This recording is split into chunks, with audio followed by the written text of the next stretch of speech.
فأنا ناصح لإخواني بالصدع بالحق تبيض وجوههم. السكوت في مسألة الحزبية يضرها، فاصدع بما تؤمر وأعرض عن المشركين. سلامي على دماج ورجالها والشيخ يحيى ودار العلم يا سعد بانيها. الحمد لله رب العالمين والصلاة والسلام على المبعوث رحمة للعالمين وعلى آله وأصحابه ومن تبعهم بإحسان إلى يوم الدين. أما بعد. Ikhwanil kiram rahimani wa rahimakumullah. Pembahasan yang lalu kita masih berhubungan dengan beberapa athar yang menunjukkan tentang parahnya Jabir al-Ju'fi, seorang Rafidhi, yang juga menunjukkan buruknya hubungan mereka dengan Al-Quran, karena memaknakan Al-Quran sesuai dengan hawa nafsu mereka sendiri. Dicontohkan dirinya dengan contoh yang sangat gamblang pada ayat tentang kisah Nabi Yusuf bersama saudara-saudaranya. Falan abrahal arda hatta ya'dana li abi aw yahkumallahu li wa huwa khairul hakimin. Nah, ini berhubungan dengan saudara Yusuf, tapi dibawa oleh orang-orang Rafidhah pada makna apa? Rifki?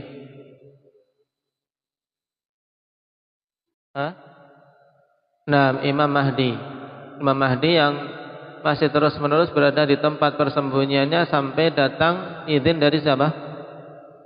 Dari bapaknya, yaitu Ali bin Abi Thalib menurut mereka. Makanya setiap harinya mereka mempersiapkan kuda di gua yang menurut mereka akan keluar darinya Imam Mahdi. Jadi keyakinan batin yang menunjukkan sangat jauhnya dari ilmu, yang tidak masuk dalam akal sehat orang-orang yang berakal. Sekarang kita lanjutkan. Qala al-Imam Muslim rahimahullah wa haddatsani Salamah qala haddatsana al-Humaidi qala haddatsana Sufyan. Humaidi kalau meriwayatkan dari Sufyan siapa ini? Indak Ukasha. Sufyan?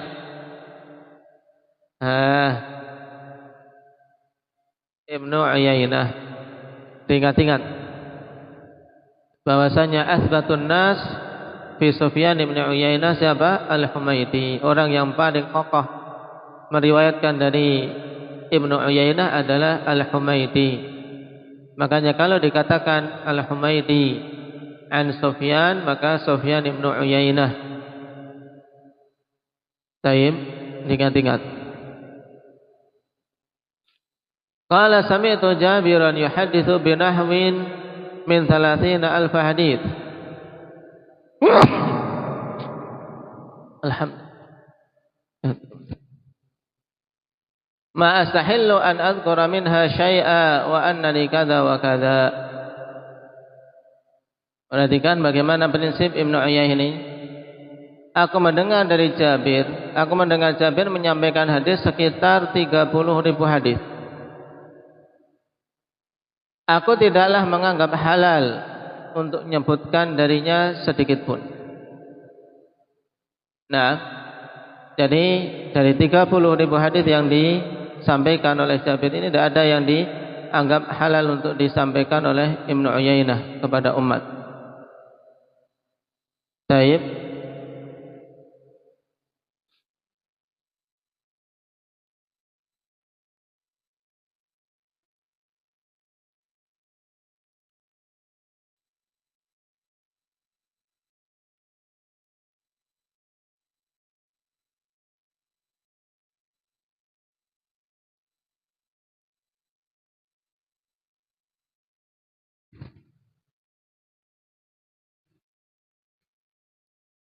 Dan bentuk riwayat ini akhwanifillah ada tanbih.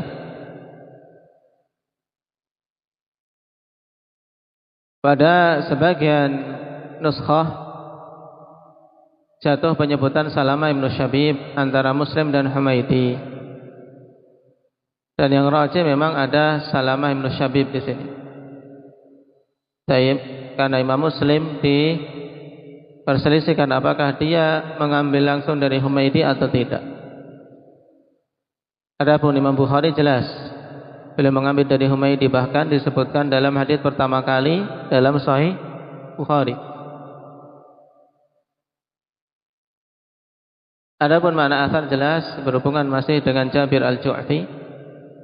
Beliau penipu, pendusta atas nama Nabi sallallahu alaihi wasallam, tidak halal meriwayatkan satu hadis pun darinya walaupun diberi sekian-sekian harta.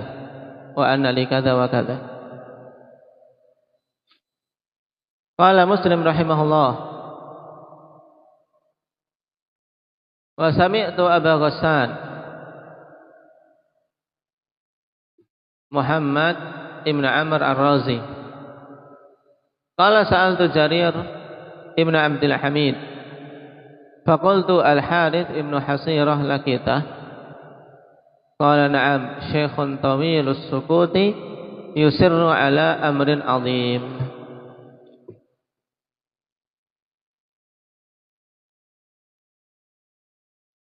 Taib. Di sini Imam Muslim menyebut namanya sendiri. Qala Muslim maksudnya beliau sendiri, pengarang kitab. Dan yang menuliskan qala Muslim adalah tilmidnya, murid yang menulis naskah sahih ini. Ini menurut sebagian pensyarah. Ada yang mengatakan memang Imam Muslim sendiri yang menuliskan demikian.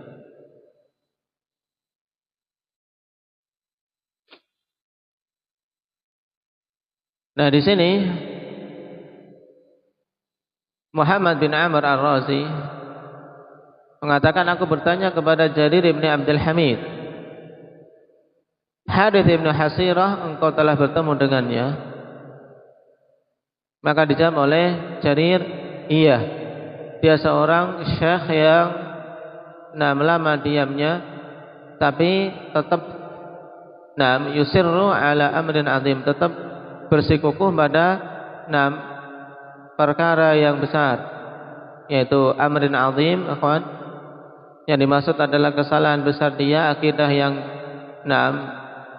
yang menyimpang, yaitu iman birraja'ah wal ghulu fit tasyayyu', keimanan bahwasanya Ali akan kembali, dan ghulu dalam masalah tasyayyu', di mana mengelu-elukan ahlul bait dan merendahkan para sahabat yang lain.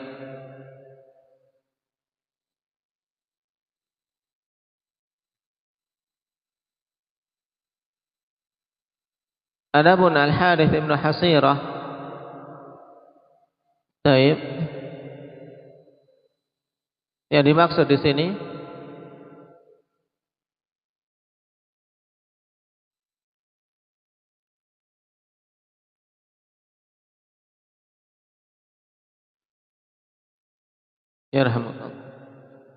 Al-Harith ibn Hasirah al-Azdi Abu Nu'man al-Kufi.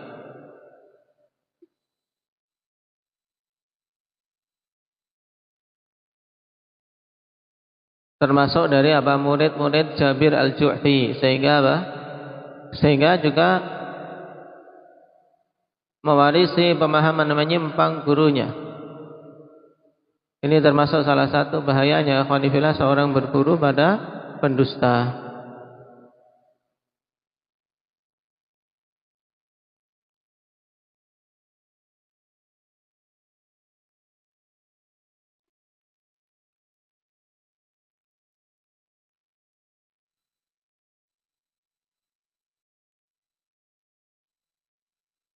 Dan pensifatan dia dengan syekhun tawilus sukut, yaitu seorang syekh yang tidak banyak bicara, tapi dia tetap bersikukuh pada keyakinan batilnya, wal'iyadzubillah.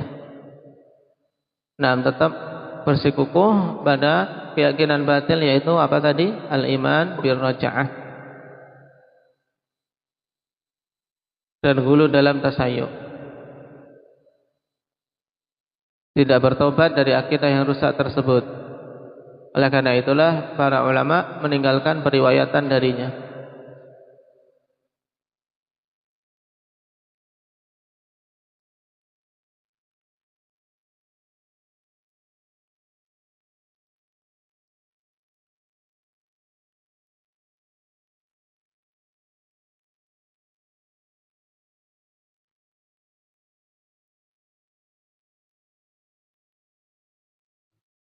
Baik.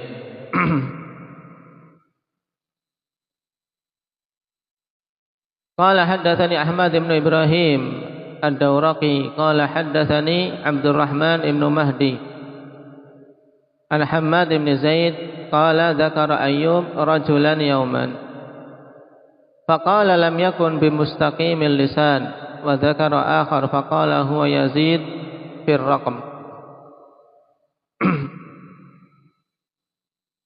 Ada yang lain, akhwan, dari Ahmad bin Ibrahim Ad-Dawraqi, salah seorang guru dari Imam Muslim Al-Baghdadi, thiqatun hafidh. Sedangkan Abdurrahman ibn Mahdi dan Hamad bin Zaid telah jelas keduanya imam. Beliau mengatakan Ayyub As-Sakhtiyani menyebutkan seorang laki-laki pada suatu hari. Baik. Faqala, kemudian beliau mengatakan tentang orang tersebut, lam yakun bimustaqimil lisan. Dia bukanlah orang yang lisannya lurus. Maksudnya apa?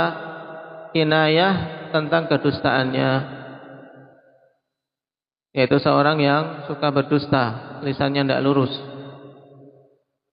Wa dzakara akhar, dan menyebutkan orang lain, kemudian mengatakan huwa Yazid fir raqam. Idealat Yazid fir raqam ay al-kitabah.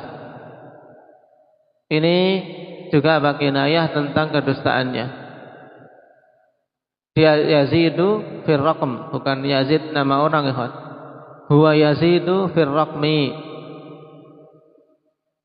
Dia itu seorang yang apa? Yang suka menambah dalam penulisan. Ini maksudnya. Bukan Yazid nama orang. Di sini menunjukkan, ikhwan, semangat dari Ayyub As-Sakhtiyani untuk menjelaskan tentang kelemahan perawi-perawi hadis. Ketika disebutkan seorang perawi mengatakan, oh dia lisannya tidak lurus, dia suka dusta. Kemudian disebutkan perawi yang lain, dia suka menambah-nambah dalam penulisan, juga berbuat kedustaan. Yazidu fir raqam, menambah-nambahi dalam tulisannya. Ini menunjukkan bahwasanya menjelaskan tentang kelemahan perawi, juga kekurangan-kekurangannya tidak termasuk dalam kategori ghibah, bahkan termasuk dalam nasihat untuk agama Allah Subhanahu wa taala, demi kehati-hatian dalam periwayatan dan mengambil agama.